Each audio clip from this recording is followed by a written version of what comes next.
This is the ultimate goal, right? Let me just show you something really quick. Can you see my head moving?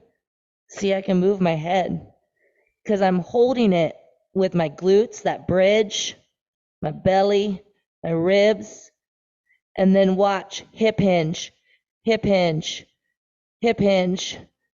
That's all I'm doing right here is a hip hinge, pushing my head into the mat, the front of my head into the mat, really feeling my cervical muscles.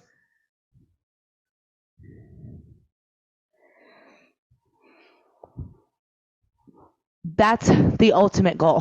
That's what we're working for. Okay? But even in just what we did tonight, getting upside down, that's the first step. That's the first step. Let me know how it felt. This was interesting. If you ever get us up into headstands, we're going to call you a miracle Yeah, we looked worker. at each other and laughed. When I showed you the headstand? Yes. Well, at the beginning, and at the too, beginning, when you were talking about it just kind of, because we've never done headstands in our lives. Well, so it seems like 65 and 69 is a little late to start doing headstands. Oh my goodness. Okay, you guys have a home. No. Remember also what I was saying about why headstands are so important, right? Yeah. You want to, like, how else are we strength training those muscles back there, right?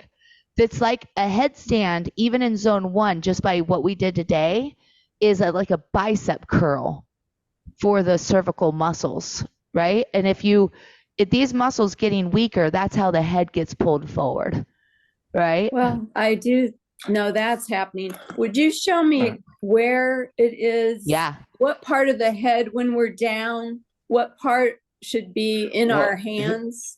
and this part. If I can add to that, you kept saying, put your head down on the mat. And I couldn't tell if you were but supposed you meant to. in the hand. I mean, well, for the first session, the more you hear it, right? You've never even heard any of these things yet. Well, what right? does it mean? Put your head on the mat. I don't know what it means because we couldn't see because of your hair. Right. Well, okay, so let me see if I can answer it because there's not one way, right? Oh. It's just like, when I say, you're holding headstand more here. Yeah. This is pushing up. But when I say head to the mat, that means I'm going to take this part and on purpose lift it. So it is touching the mat. This part is. It's not in our hands then? It is right here. This part is in our hands. Okay, so there's part in our hands and part on the mat. That's what we didn't understand. If you guys just kind of go, this would be like the back of your skull, I guess, right? I've never really thought about it like this either, but I'm learning how to do this too for you guys, coaching it. So if you just grab the back of your head, you got your two skulls right here. Mm-hmm. I can feel that roundness right here. And then you've got a different part of your skull here. So it's like, do you see the part that touches the mat? This is the part that's in my hands. Yeah. Yeah. See that? And then this part on purpose pushes up or down into the ground. But even like the ceiling's the floor. Here's a handstand. Or a headstand. We want to be in headstand position even when we're standing on both feet. And the problem is we're not, because this part gets really heavy. You have to, the headstand, the floor is going to really activate that push, holding it here, taking this part, pushing it into the ground. Okay. I'll get rid of the mat next time too. Well, it's mostly the hair because it just covered everything.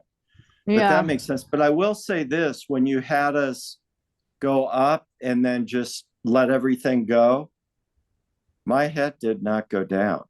Good. Yeah. I mean, you've taught me that. So the head did not drop. The rest of me dropped, but the head didn't. No.